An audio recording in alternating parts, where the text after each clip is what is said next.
ફરી બિરસા મુંડા ઉલ ગુલાન જિંદાબાદના નારા સાથે એમણે લડત ચાલુ કરી ત્યારે ત્યાંની હિલ ઘાટી પર એમણે આવી જાહેર સભા હતી. એ જાહેર સભામાં અંગ્રેજી હુકુમતે ચારો તરફથી ઘેરી લીધા, ગોળીબાર કર્યો અને ગોળીબારના અંતે 400 થી વધારે લોકો ઓન ધી સ્પોટ ત્યાં મરી ગયા અને કેટલાક યોદ્ધાઓ ઘાયલ હતા. એમને પહાડોથી નીચે ફેંકી દેવામાં આવ્યા, કેટલાક લોકોને જીવિત દાટી દેવામાં આવ્યા. છતાં બિરસા મુંડા ડર્યા નહીં અને અંગ્રેજો સામે લડતા રહ્યા અને બિરસા મુંડાને પકડીને જેલમાં લઈ જવામાં આવ્યા. 3 માર્ચ 1900ના રોજ બિરસા મુંડાની ધરપકડ કરવામાં આવી. 3 મહિના અંગ્રેજી શાસનની એવી જેલમાં એમને રાખવામાં આવ્યા કે ત્યાં કોઈને મળવા આવ્યું નહીં, કોઈને મળવાની અનુમતિ નહીં.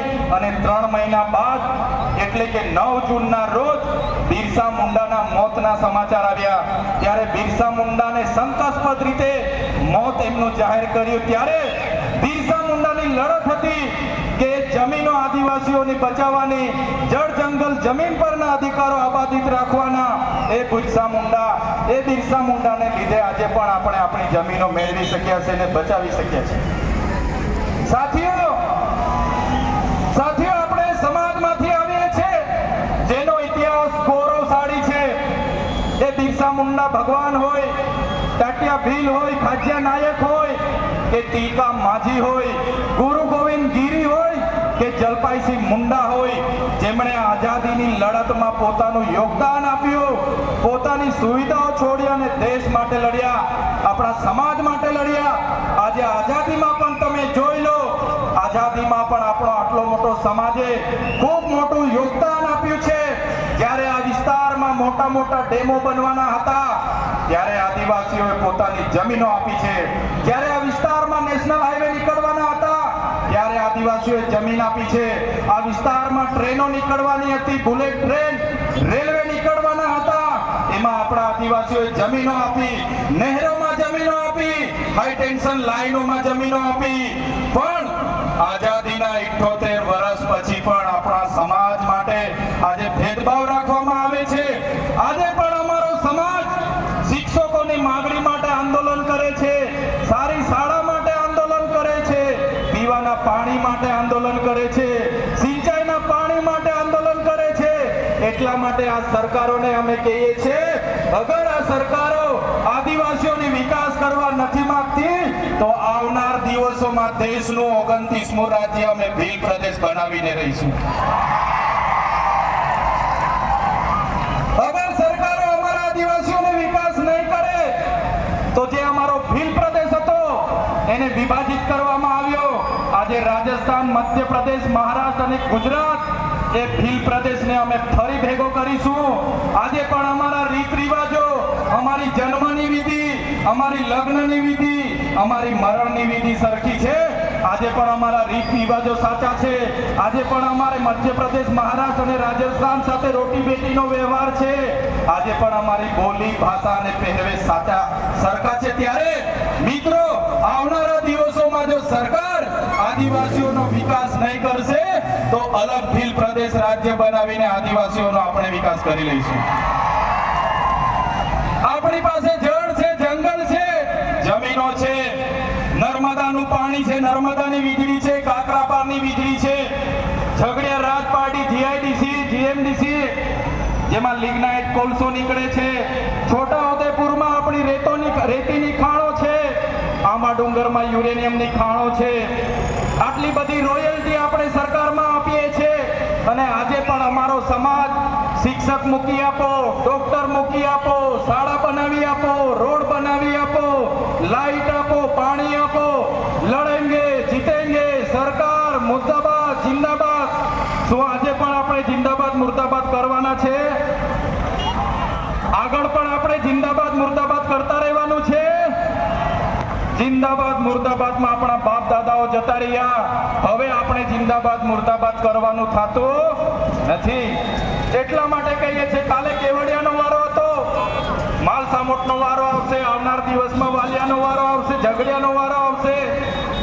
આપણે પાર્ટીઓમાં લડાઈએ છીએ, આપણે ધર્મ સંપ્રદાયોમાં લડાઈએ છીએ, આપણે સંગઠનોમાં લડાઈએ છીએ, ત્યારે આ લોકો આપણો ગેરલાભ ઉઠાવીને આપણને વિભાજિત કરો અને રાજ કરોની નીતિ સાથે આગળ વધી રહ્યા છે.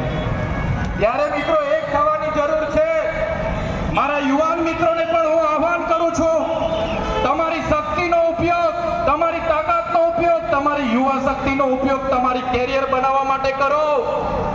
તમે સારી બાઇક મા બાપ પર લઈ માંગો છો, આઈફોન લઈ માંગો છો, દૂર દૂર સુધી રેસિંગ કરવા જાઓ છો, પાર્ટીઓ કરવા જાઓ છો, ચારધામની યાત્રાઓ કરો છો. આ તમારો સમય ભણવાનો છે. એકવાર ભણી લો, કેરિયર બનાવી લો, પછી યાત્રાઓ કરજો.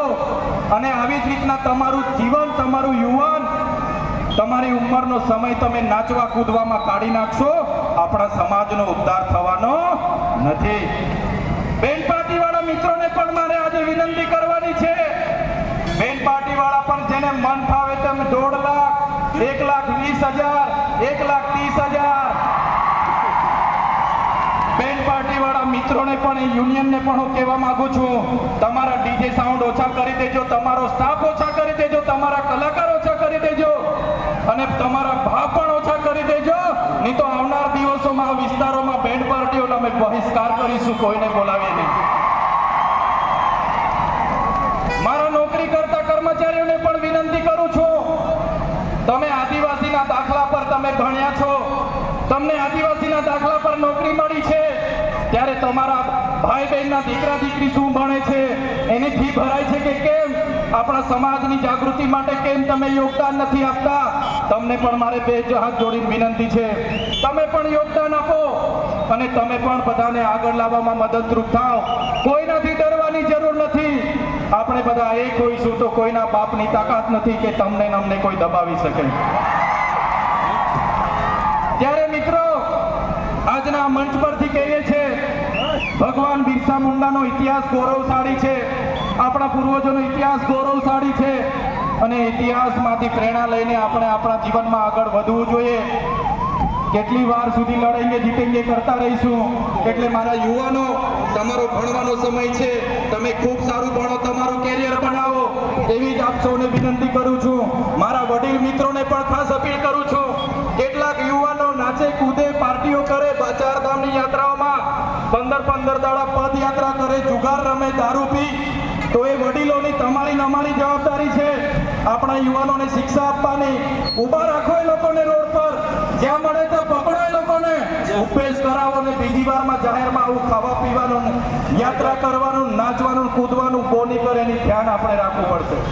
અમે પણ નાચીએ છીએ, અમે પણ ગરબા રમીએ છીએ, દિવાળી પર અમે પણ ઢોલ વગાડીએ છીએ, અમે પણ ડાયરા કરીએ છીએ, પણ સવારે ઉઠીને આપણી શું ટાર્ગેટ છે, શું ધ્યેય છે, આપણે જોવું પડશે. આપણે નાચીએ છીએ, આપણી સંસ્કૃતિ છે, બરાબર છે, પણ સવારે ઉઠીને આપણો ધ્યેય શું છે, આપણે ભણવાનું છે, તો એ તરફ આપણે બધાએ આગળ વધવું પડશે મિત્રો. ત્યારે મેં ખરેખર આજે આનંદ અનુભવું છું. આજના વિસ્તારનું યુવાધન ખૂબ મોટી સંખ્યામાં તમારો સમય લઈને આવ્યા છો. અહીંયા ઘણા ચૂંટાયેલા પ્રતિનિધિઓ આવ્યા છે, સરપંચશ્રીઓ આવ્યા છે. સૌને મારી અપીલ છે, પોતપોતાના ગામના, પોતપોતાના પરિવારને આપણે કઈ રીતના આગળ લાવી શકીએ, આપણા સમાજને કઈ રીતના આગળ લાવી શકીએ, બધા કઈ રીતના આગળ વધીએ એ તરફ બધાએ ચિંતન કરવું પડશે, મનન કરવું પડશે. અને મંચ પરથી સરકારને છેલ્લી શબ્દોમાં કેમ છો, જ્યાં સુધી અમે સંવાદમાં માનીએ છીએ, સંવિધાનમાં માનીએ છીએ, ત્યાં સુધી તો બરાબર છે. જે દિવસે આદિવાસી સમાજ સંવાદ અને સંવિધાન સાઈડ પર મૂકશે, તે દિવસે આ મૂડીવાદીઓ સામે આરપારની લડાઈ થશે. એ લોકોને કહેવા માંગીએ છીએ, પહેલે रोकेंगे फिर टोकेंगे, फिर भी नहीं माने और हमारा लोगों को परेशान किया तो फिर ठोकेंगे. આજના મંચ પૂરું